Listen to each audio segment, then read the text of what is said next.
Ang signage na ito, hindi mo mawari kung ano ba talaga ang itinitinda. New arrival daw ang mga long sleeveless. Ano daw? Long sleeveless?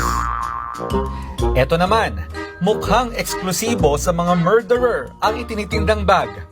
S-lane bag ba naman imbis na sling bag ang isulat? Naku po, nanay, nakakatakot ang mga bag nyo. Punta naman tayo sa mga damit. Aba, tingnan nyo, pagkaganda ng design na plural. Bulaklakin di ba dapat floral?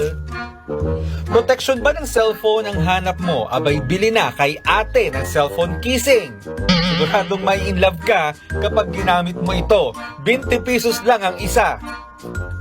Kung higaan naman ang hanap, bili na ng katre with foam. Siguradong mapapatula ka pag higa mo. Medyo hindi naman maganda ang pagkaka-advertise sa ibinebentang bedsheet na mga ito. Nagugutom na ba kayo? Halina't humigop muna ng mainit na sabaw. Pero hindi kaya bumula ang mga bibig natin sa Sotanghon soap at Lomi soap na tinda dito. At pagkatapos kumain, masarap uminom ng malamig na iced... Wait, teka, ano yan? Ako, ayoko na uminom. Maasar ka naman sa sobrang sarap kapag dito ka kumain sa Mang Inasar. Kung ang hilig mo naman ay mag-bake, huwag kalimutang gumamit ng baking soda. Kaway-kaway, mga Becky!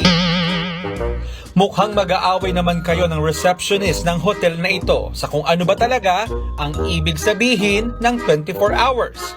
11 p.m. to 6 a.m. daw Mukhang kulang yata. Mapapatanong naman tayo sa paaralan na ito. Bakit elementary school?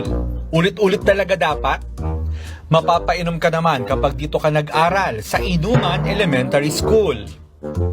Ang elevator na ito kasing labo ng taong nagpaasa sa'yo. Ano? Pwede ba talaga o hindi?